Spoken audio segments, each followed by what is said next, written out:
Hey, what's going on, you guys? Chop 200. What is going on? So, after the KC Cup, we are finally done.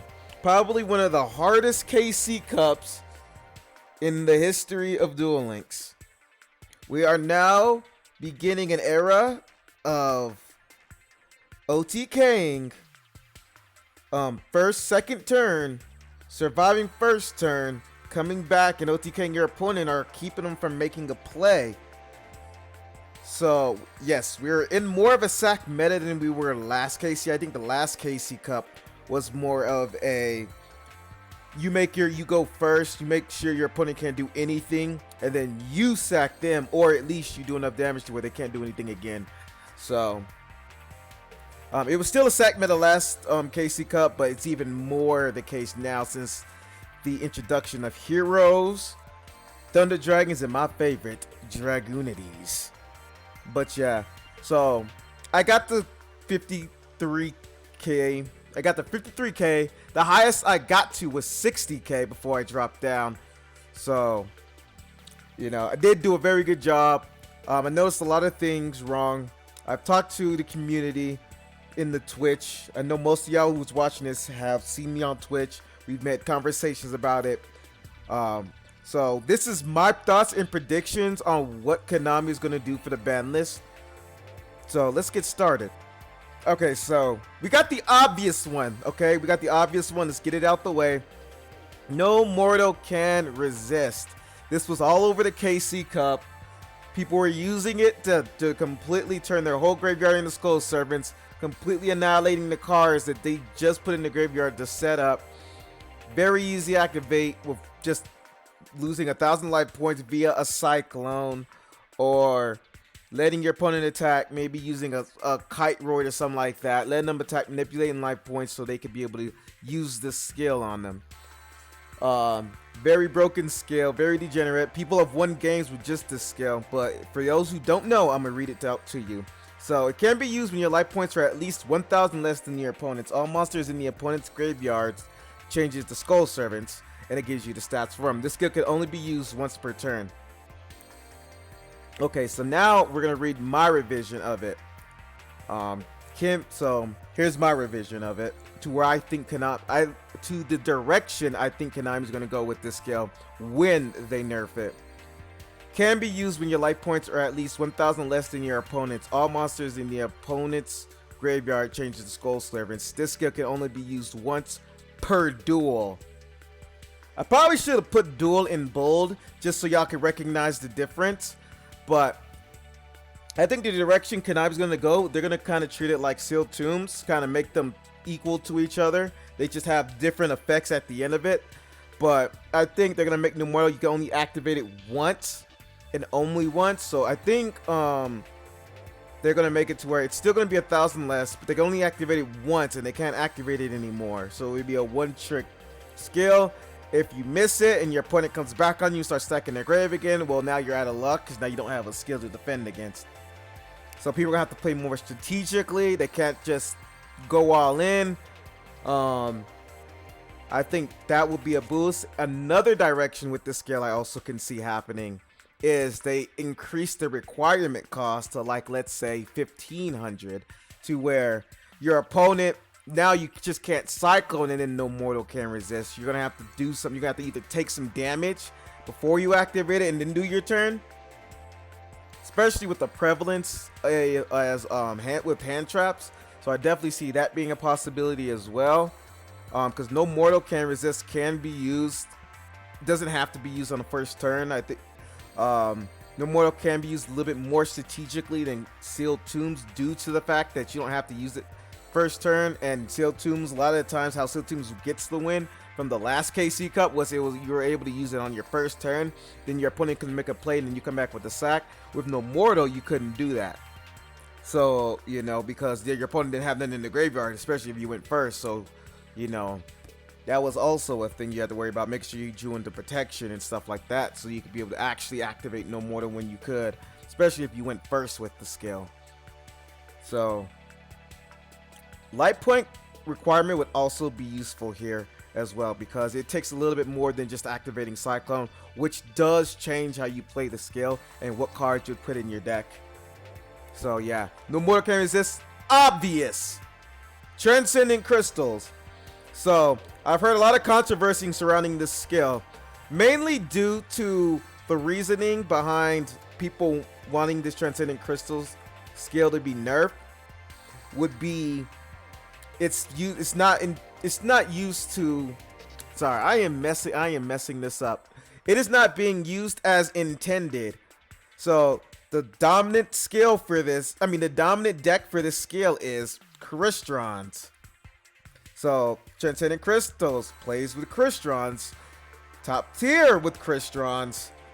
Transcendent Crystals makes the deck a lot more consistent because you're able to send cards from your hand to the graveyard to where you couldn't do it by other means normally, because all you have to summon, blow up, special summon, and then you have to do it that way. But this way, all you got to do is just search. You just put the Gladiator Beast, not Gladiator Beast, Crystal Beast from your deck into your Spell Trap Card zone by discarding Crystron monsters. So now it's a lot easier. You can just use their graveyard effects to set yourself up a lot nicer. So, and the Crystal Beast monsters can be a level 3, which you could use with Citri for an Amatrix. So it combos very well with Crystrons. I could definitely see Konami. When people said it cannot be used as intended, I definitely see that as a high possibility, because Konami does nerf skills based off of that premise. So this is definitely high up on the radar, especially with Crystrons. A lot of Crystrons have gotten really, really high in this KC Cup. Crystrons was performing very well in the KC Cup. I versed a lot of them. I struggled against a lot of them. It's definitely a powerful deck. Most of them was using Transcendent Crystals. So Crystrons are on Konami's radar for considering the next ban list. For those of y'all who don't know, I'm pretty sure y'all know this, but I'm just kind of give y'all the breakdown. So the skill goes as: send 1 to 3 cards from your hand to the graveyard. Choose the same number of Crystal Beast monsters from your deck as the number of cards you sent from your hand to the graveyard, and place them in your Spell and Trap Card zone as continuous spell cards. This skill can only be used once per turn and twice per duel. That's fine. That's all great and handy. And that's all good and dandy. Sorry, I'm just screwing everything up right now. My revision of where I think the skill is going to go is this. This skill can only be activated if you begin to duel with a deck that has 7 or more Crystal Beast monsters with different names. Send 1 to 3 cards from your hand, and then it goes on to the same effect. So, since like I said, if they do nerf this skill, or should I say when they nerf this skill, of it not being used as intended, that means they're going to modify the skill to where it's going to be more intended for Crystal Beast decks.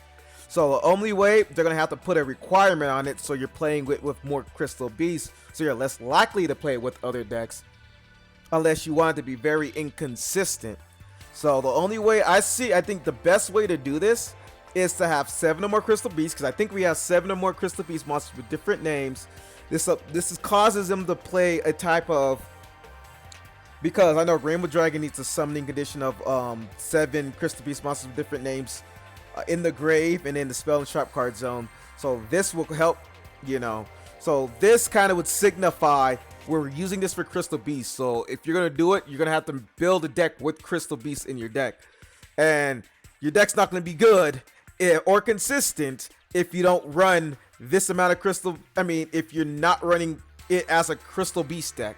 And that's why I think having 7 or more, I heard some people saying 3, 4, 5. I think 7 is good, because 7 is the number to where you bring out Rainbow Dragon. So it adds to the theme of Crystal Beasts. So I think that's probably going to be, like I said, I definitely see this as a area that Konami is going to go towards. I actually hope they don't steer away from something like this, because even if they hold off, if they pull off on the gas a little bit, people are still going to use Transcendent Crystal for non-intended usages, and it's still going to be just as good. So I think they're going to be shooting themselves in the foot if they don't go a route even similar to this, because they cannot pull their foot off the gas if they're targeting this skill. You know, this makes it to where you have to make it for its intended use. I don't see any deck that can fit 7 Crystal Beast monsters with different names in it and still be able to run consistently or well at all. So I think that's the perfect change to this. But I don't know, let me know in the comments what y'all think. Third and final skill, freaking Shadow Game. Shadow Game, Shadow Game, Shadow Game. Shadow Game has been in the game for far too long. We've been in the meta to where now everybody's dumping into the graveyard. People are doing combos. They're putting a lot of monsters and cards in the graveyard. And they lose about 400 to 500 life points a duel, even right after their first turn on turn 1. So they lose life points right out the gate just by making a play. I think this skill is inherently just horribly designed, because it just seems like there was no future reference intended for this skill looked at. And then the fact that Konami knew they were going to release a box of Light Sworns and the ban list literally didn't have Shadow Game in it. I don't understand that logic. I don't know what they're thinking behind the scenes. I'm sorry if Konami, if y'all watching that, but y'all gotta think ahead. Y'all gotta think ahead. I mean, I never liked the aspect of Shadow Game to begin with, but that's just me. But now it's time to hit this skill. The fact that this skill is still in here, because the problem with a lot of these decks are that run Shadow Game are all they have to do is run cards that allows them to stall and let you, because they don't have to use much resources to really take effect from Shadow Game. All they have to do is stall you while you're trying to make plays, and all they have to do is run Lava Golem and stall cards, and you just burn out. Not via taking any damage from your opponent, but by the skill. So winning via skill should definitely start becoming discouraged by Konami, because it really does add to the degeneracy of the game. It's not fair. Winning via just the skill and not the deck is just not, you know, it is not fair at all. When that happens, that skill should immediately be put on the radar for the next ban list. Shadow Game's been doing this for the last couple KCs too. This isn't the first time Shadow Game has done this. It was doing it last KC Cup. Shadow Game was still apparent during the burn. You know, Parasite Infestation. People were even doing it then. People were trying it out with Shadow Game. I think that's when it really started getting into its degeneracy phase. But it started becoming apparent last KC Cup, before the last ban list, because people were playing it with Yosenjus to counter Shiranuis, and it became very hard to play against. So a lot of decks just can't out it once they take enough burn damage, and now they're playing it with the invokes as well, so they can attack and do their burn damage, but we'll get to that later on. So the skill reads, at the end of their respective turn, each player will lose life points equal to 100 times the number of cards in their own graveyard. So there's not much I can really do. The skill's already in the game. I mean, unless Konami throws us a curveball and just removes the skill, I think the best way they're going to fix this is delaying the effect of Shadow Game, at least not having it activate on your first turn, because allowing it to activate just on anyone's first turn will just kill people's skill. For example, Grit. If someone derives a skill based off life point boost A, they just automatically lose it. They don't automatically lose it because it happens at the end phase, but you know, their person's losing life points. If they're trying to do something with their life points, they can't because of this skill always deducting life points, your opponent just stalling. So the way I added the change to this, where I definitely think the direction Konami goes, because there's not really much you can do with Shadow Game unless you completely just overhaul the skill into something completely different, which is possible. But let me read it to you. So here's the change. Can be used after your opponent's next turn. At the end of their respective turn, each player will lose life points equal to 100 times the number of cards in their own graveyard. Sorry, I think I had it hidden off.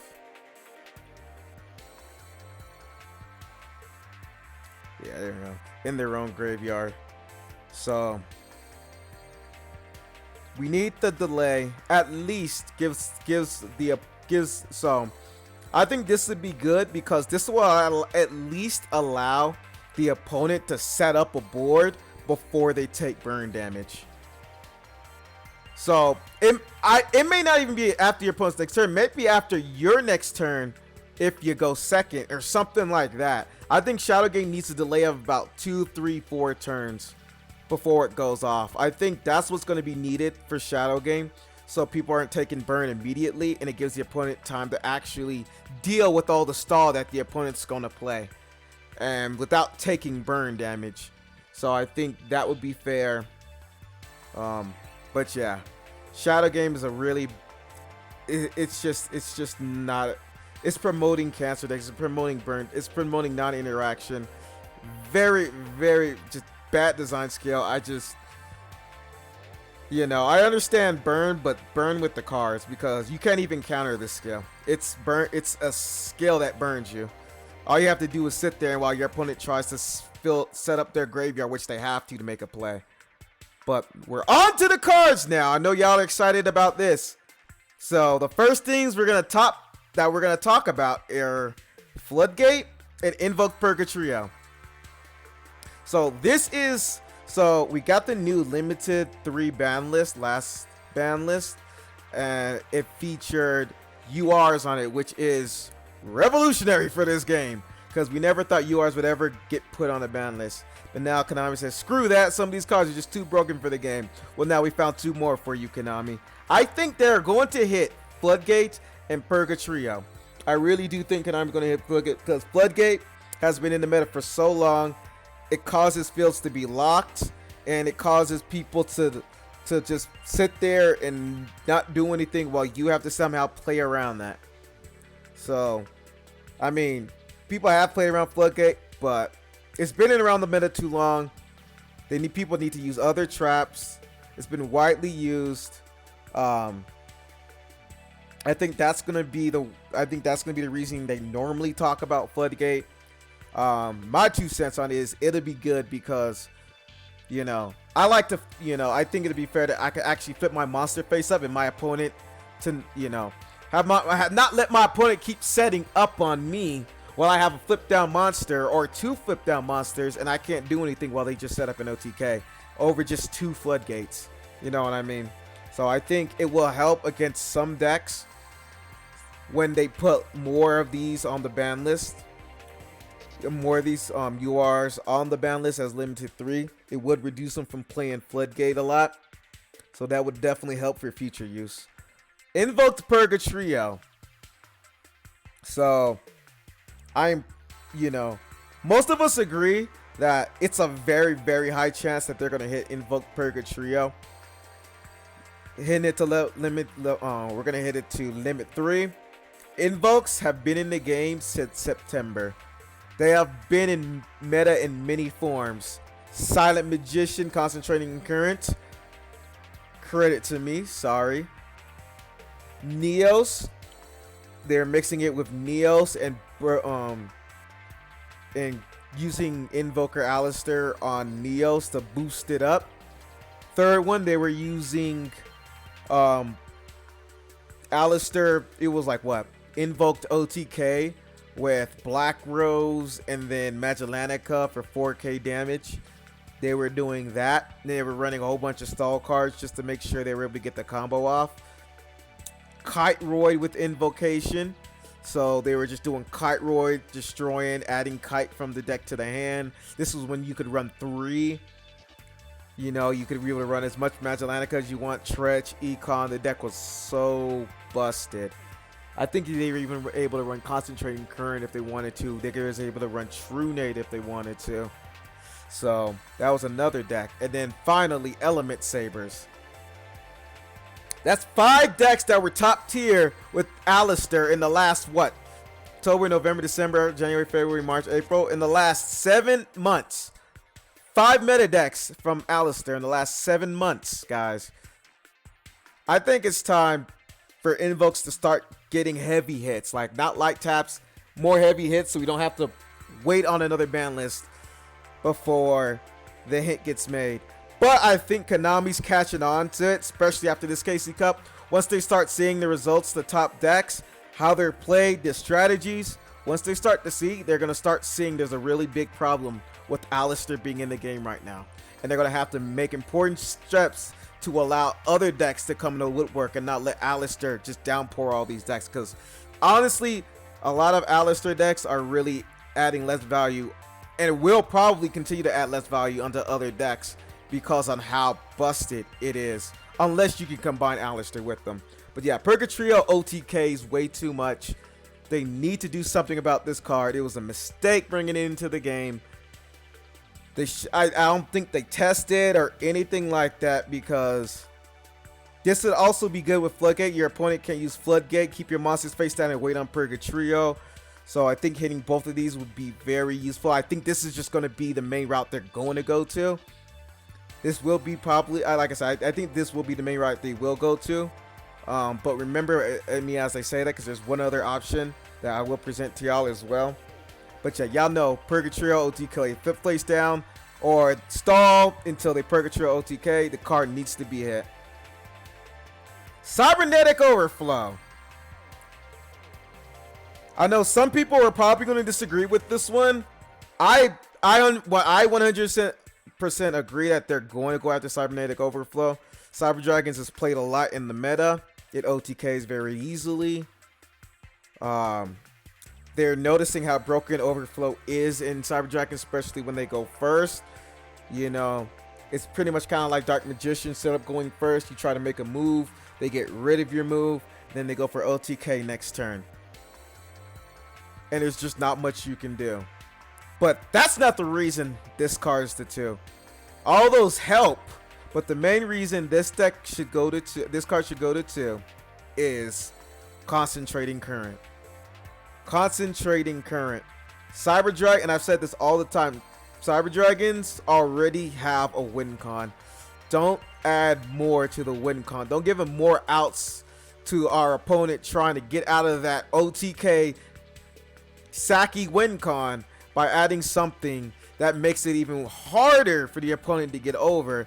And this is unintentional. Concentrating Current in this deck was unintentional. That's why I think that's the best hit in Cybernetic Overflow, because we already know Overflows are rare, easy to obtain. It's one of the most broken cards in the deck, if not the most broken card in the deck next to Core. So Overflow is the easiest thing to hit. So this would be the obvious choice, but mainly the whole reason to hit this card is Cyber Dragons should not be allowed to run semi-limits. Econ, Tretch, aka 100% Concentrating Current. So I am pretty sure they're going to hit Cybernetic Overflow due to that fact. Cyber Dragons is on Konami's radar because Cyber Dragons has been relevant for a couple months now. People think it's not relevant. It is. Cyber Dragon is, I've seen a lot of them, even in 50k and up. They're relevant. Next up, look who's back in the prediction ban list. Magician's Rod. Same reason for Cybernetic Overflow. People are disagreeing with Rod still to this day because they don't want it to lose consistency. But I'm telling you, this is probably the best card to hit because there's no point in hitting anything else. People are going to say circle. No. I don't think anyone's going to see that. And it's exactly the same way I think Konami's going to see it. They are not going to see this any other way. They're going to go for Rod if they do hit Dark Magician. I think I'm still half and half about Magician's Rod just because there's other cards they can hit. But Dark Magician, meta relevant. They're going to look at the deck, the strategy for the next ban list. Magician's Rod is going to be the first card they look at because it's going to be the same thing with Cybernetic Overflow. The Dark Magician should not run semi-limits. They let it go last ban list because Dark Magician was still relatively new and they wanted to sell the circles. Okay, this ban list, Rod should be no exception. So I think they understand that Rod is not safe. For y'all who think Rod is safe, Rod is not safe. So there is a high chance that Rod will get hit this next ban list. And like I said, Dark Magician I think is still going to be good. You just got to run a little bit more stall. but you should be able to get your combo off. Dark Magic Circle itself gives you a turn to search your rod anyway, or search something and then reshuffle the rest of the cards in your deck. So Circle still does a lot of work for you for that deck. It's going to be a little bit slower. That's it. You know, people are already running countermeasures anyway. People are running curtain and stuff anyway. So, you know, they're already speeding up Dark Magician as we speak. So, Magician's Rod to 2, no harm, no foul. Dark Magician would still be good. Cyber-Stein. Konami, you have to hit this card. If you, anybody, developer, producer, anyone watching this from Konami, please, people, spread the word. Cyber-Stein to 1, not 2, 1. Because if they hit 1, but I predict that Konami is going to hit this regardless. It has gotten more clout. I think it's gotten enough exposure to where it's recognizable that it's an FTK deck. If you don't have an answer for it, it's pretty much an FTK deck. When they go first, you're left at a complete disadvantage. You're just up to the mercy of RNG at that point. If they have Cyber-Stein, you get an automatic loss. FTK, you can't make a move, can't do anything. Then it just takes them 2 turns to beat you. Not a fair card. It's consistent. The deck has been consistently pulling out Cyber-Stein ever since, I think, I say ever since I've noticed it since last season. Cyber-Stein is consistent. It was just like the Cyber-Stein back then, to where you were able to search Cyber-Stein fairly easily. That card definitely needs a hit to prevent this card from ever doing this ever again. Because if someone still manages to play this and they get it off, then just count that down to luck. But Cyber-Stein has seen, you know, has seen consistency at 3. Gotta reduce that. Just set it to a hard 1. It's a broken card. Get it out the way, and everything is good. But I think, like I said, they noticed it. I think they're going to notice it. It's like I said, it's grown in popularity. It's going to see a heavy hit, but it's the least likely to get hit. Unfortunately, it's the least likely out of all these to get hit. Unfortunately.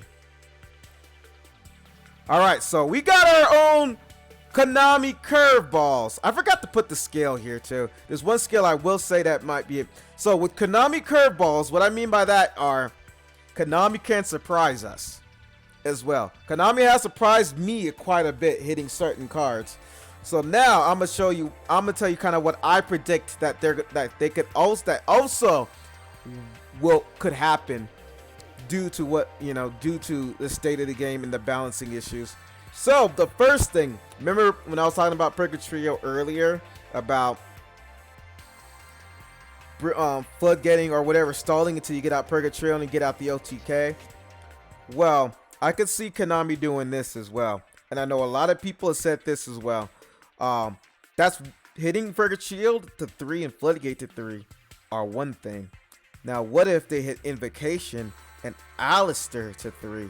And now it's a lot easier to stop. So if they do bring out Purgatrio, and let's say you Floodgate Purgatrio, let's say your opponent summons Alistair, they activate Invocation, you Cosmic Cyclone, banish the Invocation, because they're going to run 1 Invocation and 2 Alistair. We already know if this actually happened, they're going to run 1 Invocation and 2 Alistair. So if that's the case, all you got to do is get rid of that 1 Invocation, Cyclone it. They can't fusion summon anymore. They'll still get the fusion off, but if you stop that fusion, it's already game over. Cosmic Floodgate, Forbidden Lance Floodgate, Forbidden Lance Fiendish Chain, Cyclone for Fiendish Chain. Well, how about this? Let's say you're playing Shiranui's Fiendish Chain.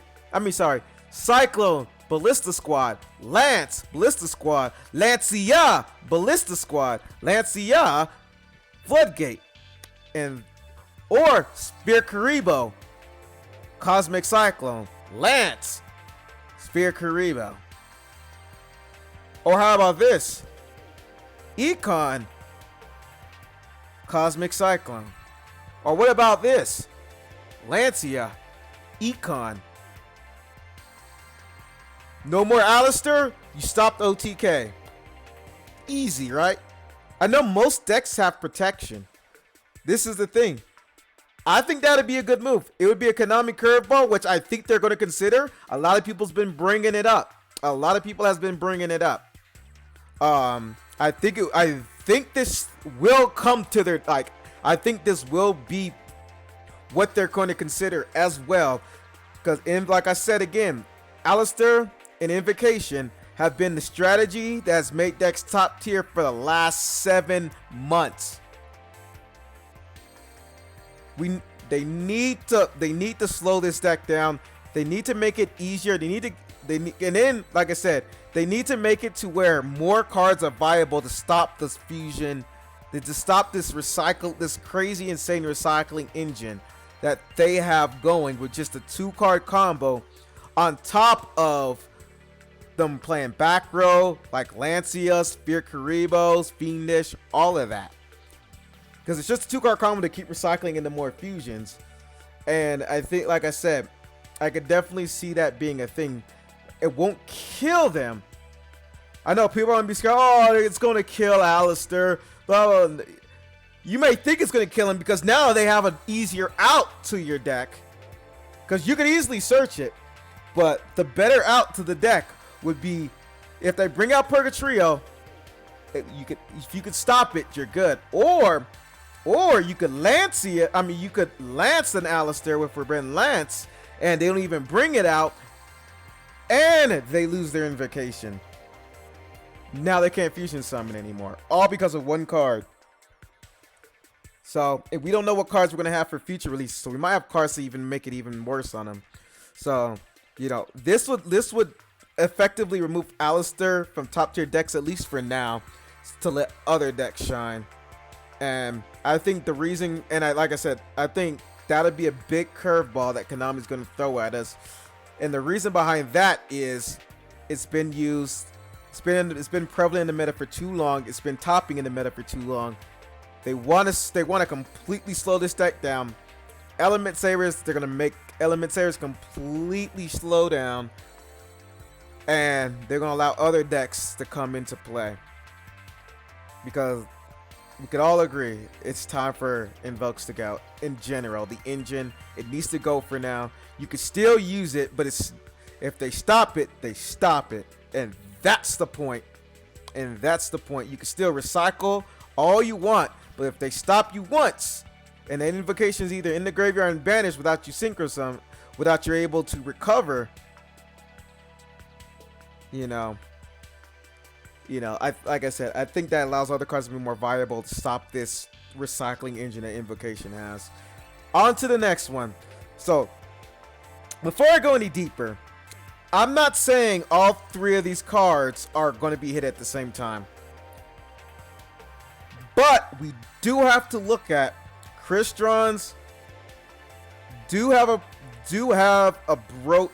they are broken with the floating.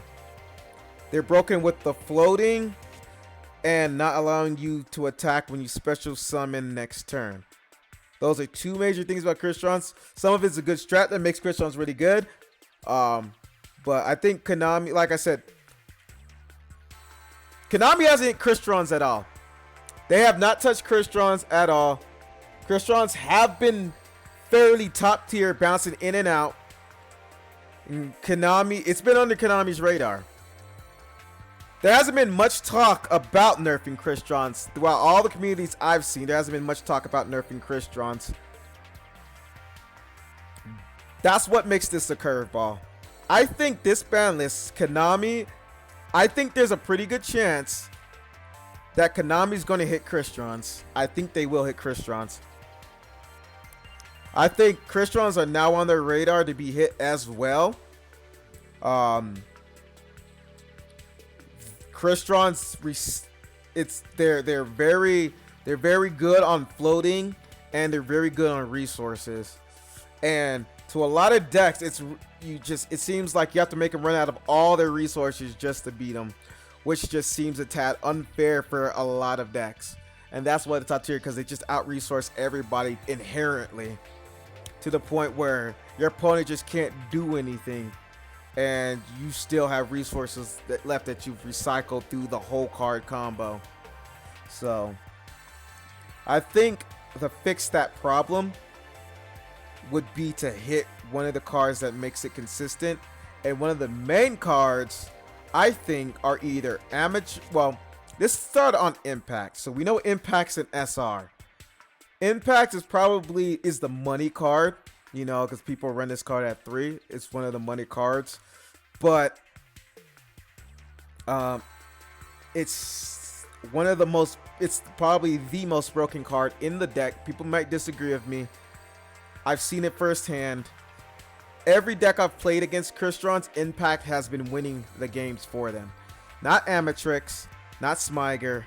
And I know one of y'all I know some of y'all gonna be asking, Thysvern. No, it's not either of them. Not even Quarion, not even Sulfenir. It's been Crystron Impact. The reason for Crystron Impact been winning games due to the insane floating is that first, if you banish your opponent's monster, you get that, or you know what they already have banished, and you get rid of it, they could always bring it right back with Crystron Impact. You're just back at square one with just because they just activated one card. Try to get rid of their monster. They keep bringing it back with just one card. You get rid of their Quarion. Let's say you banish their Quarion. That's your only way you could actually get rid of Quarion for good. Now if they set Crystron Impact, all they gotta do is special summon it again. Or they can special summon Amatrix again. Crystron Impact is the most broken card in the deck. Prove me wrong. The reason I think Impact is going to be one of the first things they're going to look at is because, yeah, it's an SR, but like I said, it's very, very, very broken, and it's worth the hit as an SR to slow the deck down. And all they got to hit is send it to 2. This will also allow Crystrons to not run semi-limits, so they can't run Econ or Clash or Tretch. That's going to be very good to slow the deck down from completely annihilating the opponent after they've lost all their resources due to the insane floating. I don't think it will. Crystron Impact won't make the deck lose its consistency. It will still be just as consistent as it was before. They'll just have to find replacements instead of Impact. Because they can still play that too. They can still search it with Smyger.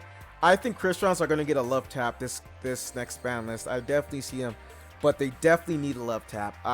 I think they're still a fair deck. I always support synchro decks like Crystron because, you know, synchros do take skill to make plays. The deck does take skill to make plays.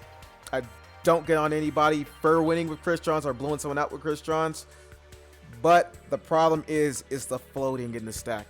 The floating makes it almost just, in like most decks, it's just not possible to even get to their life points due to the insane floating that is really encouraged by Impact. Like Amatrix floats, Sulfenir floats, Quarion floats. In certain situations, Samurai might help float. Too much floating in the deck. I think they need to it can have the same consistency, that's fine, but they need to slow down the floating. They have to. Amatrix and Smyger. Let's get to the last 2 cards. So Amatrix and Smyger are rares. So I could definitely see Konami touching one of these 2 cards as well. I know they're going to do some testing beforehand, but I think if they don't hit Impact, they will go for the rares. So because like I said, if they don't want to go to Impact, they want people to buy more into the box to get more impacts, then I think they're going to go for the easier cards like Amatrix or Smyger. Smyger, because even if you hit Smyger, that makes it harder to search into Impact, even though you can still search Smyger. But Smyger at 2 can still limit them in some aspects. Amatrix to 2, you can't run 2 Amatrix in your extra deck and still run semi-limits. That's another thing. So if you see your opponent running semi-limits, then you can expect them not to run another Amatrix. You know what I mean? So you can't expect them to run another Amatrix, which could be very useful information gathering when you're going against your opponent running Crystrons. And that could also hinder the deck. Because you know that could also hinder the deck too. Keeps them from floating and stalling all the time. Having them run 1 Amatrix if they wanted to run a semi-limit of a different card.